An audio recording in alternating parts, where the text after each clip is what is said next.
What's up, YouTube? Bam, and welcome to another edition of Will King's Vids. Alright, so we're going to be dealing with Deflating Atheism, one of my favorite creation retards. He has made a video critiquing Sean Carroll and Brian Cox on their conclusions of the afterlife and how it's nonsensical.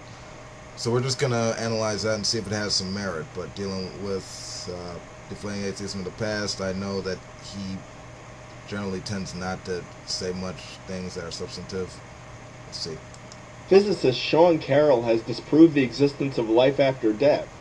At least, that's what a spate of publications, mostly based in the United Kingdom, would have you believe.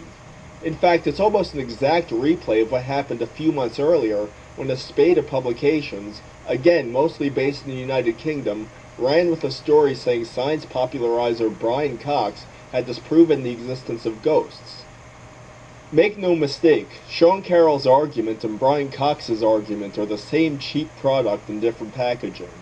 What both are arguing for is metaphysical naturalism, simply by assuming metaphysical naturalism. Actually, that's incorrect. That's not what they're doing. What they're actually doing is that they're arguing for metaphysical naturalism. They got that part right, but they're using methodological naturalism, not metaphysical.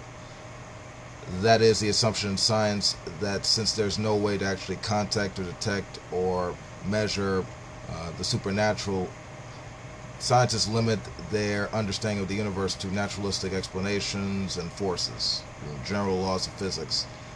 And it's been wildly successful so far when it comes to understanding, like the evolution of species, understanding how like stars and galaxies work, black holes, things of that regard, computers, integrated chips. Supernatural beliefs, not so much. But even this is a misdirection. After all, what's metaphysical naturalism to the average reader of the UK gutter press who'd rather be reading pressing news about, say, Cara del Toro's bulging boobs? No, what they're really going after is the big kahuna, God. Of course, the British press is more than willing to indulge these men's puerile attempts at philosophy, since it's the objective of the British press as well to propagandize the bovine populace into atheism by any intellectually dishonest means necessary, and if statistics about religious beliefs of Brits are any indication, they've been pretty successful. The argument against ghosts and the argument against the afterlife are equally facile, and for the exact... He said intellectually dishonest a little earlier. We're going to be revisiting that line later on in this video. Same reason. Sure, the avatars of public atheism will take the necessary implications of naturalism and break it up into little chunks to make it seem as if the concept of the supernatural is suffering a multi-pronged attack, but all their arguments amount to is the restatement of the singular question-begging assertion that is metaphysical naturalism. Alright, we'll see. So let's have a look at what the Daily Express has to say about Sean Carroll. Sean Carroll, a cosmologist and physics professor at the California Institute of Technology, believes he has put the debate surrounding the afterlife to bed after extensively studying the laws of physics. Dr. Carroll states, "The laws of physics underlying everyday life are completely understood, and everything happens within the realm of possibility." Okay, so right off the bat, can you, the viewer at home, tell me what's wrong with this? Can you figure out how Sean Carroll is already failing? Answer. Physics is the study of the natural material world, so it is not capable, by definition, of making any determinations about life after death, which is a supernatural and immaterial phenomenon. Okay, that's trivially true. Basically, the sky is blue, the grass is green. That's good, deflating atheism.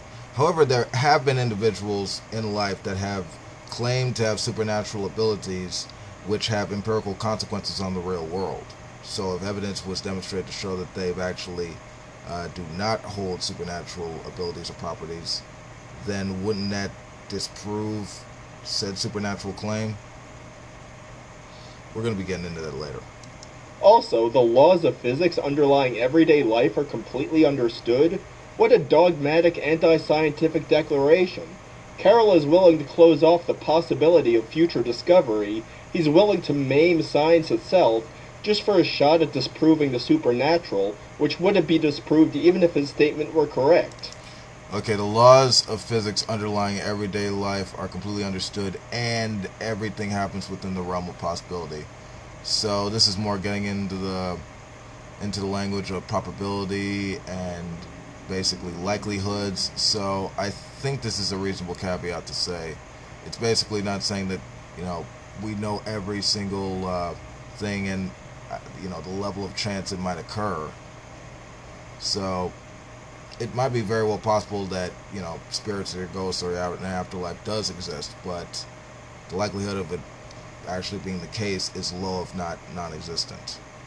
Alright, moving on. Anyway, the article continues. He says that for there to be an afterlife, consciousness would need to be something that is entirely separated from our physical body, which it is not. Rather, consciousness at the very basic level is a series of atoms and electrons which essentially give us our mind. Again, more empty assertions. People who believe in life after death obviously don't believe consciousness is just atoms and electrons, so any argument with that as a premise is going to have zero persuasive force. Okay, so that, while that might seem like empty assertions, it's actually not. What it is the moralistic argument from physical minds. That is to say, if our material brain is based on a non-physical mind, nothing done to the material brain should affect conscious thought. We understand from empirical data and rationale that if the mental basis of the material brain was affected in any way, i.e. through a serious concussion, probably on a football field or in a car crash, or disrupted completely, i.e. from a needle being jammed in the head or a bullet, we understand that conscious thought is lost. So we understand that a serious weight on the material brain is necessary for conscious thought to be made. There's no real evidence showing non-physical mind. Now, there have been objections and criticisms to this argument. People have come up with hypothetical arguments such as the Boltzmann brain or the philosophical P-zombie. But when you try to get these concepts into more concrete kind of terms, they become sort of circular reasoning to invoke them to try and conceptualize this in real life, basically. So, I mean, there really is no observation of some non-physical brain or even a means that's been produced yet, so. In fact, there are powerful arguments as to why consciousness can't be reducible to material phenomena. Edward Fazer, for one, has written brilliantly on this subject, and links are provided under this video. Moving on. I mean, I recommend reading it. It seems, kind of nice, pretty academic. However, I don't see how, saying it can't be reducible to physical, occurrences means that there's always something supernatural. Sounds like a godly gaps hypothesis if I ever heard one. For example, all the photons in the universe are on one level, and all the electrons too have their own field, and for every other type of particle too. Dr. Carroll explains if life continued in some capacity after death, tests in the quantum field would have revealed spirit particles and spirit forces. Dr. Carroll writes in the Scientific American, if it's really nothing but atoms and the known forces, there is clearly no way for the soul to survive death. Well, that's a big if, Sean Carroll, and one that many of us are not convinced of. In fact, the only person I've heard even mention spirit particles is you. Continuing. I mean, why is it that Dr. Carroll can't speculate on the supernatural when it's such a murky topic to begin with? I mean, what? I don't understand how that's a problem. Once this is accepted by all scientists, Dr. Carroll says, then they can truly begin to understand how the human mind operated.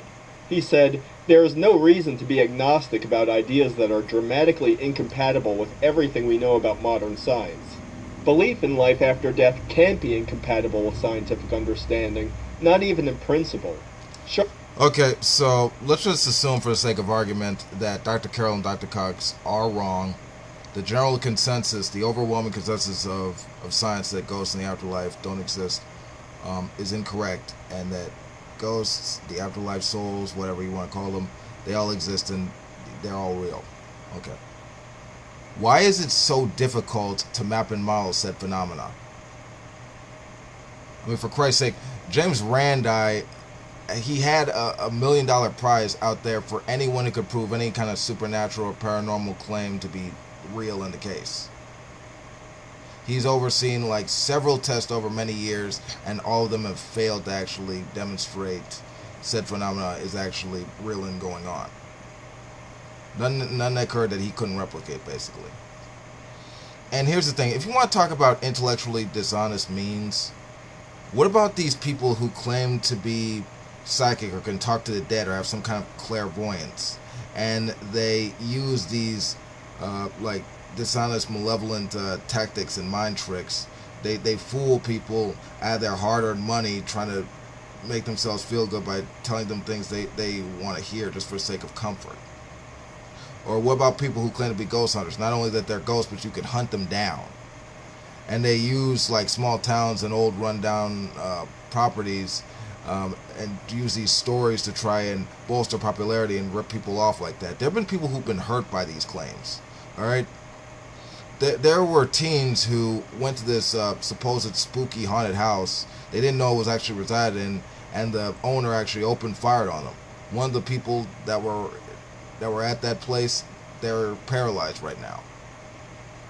A woman died while going ghost hunting on a University of Toronto building, and she fell off to her death. There's a serious problem to having these superstitions persist in society. And I don't think taking a rational, skeptical approach to these things is really all that of a detriment to society. If anything, it's for the betterment.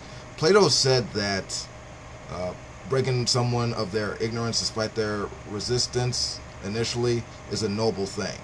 And I think these scientists, they're doing a great service for society by saying, hey, there's no empirical support for this stuff. Let's stop focusing on that and focus on real material things. Alright. Sean Carroll is making a huge category error here.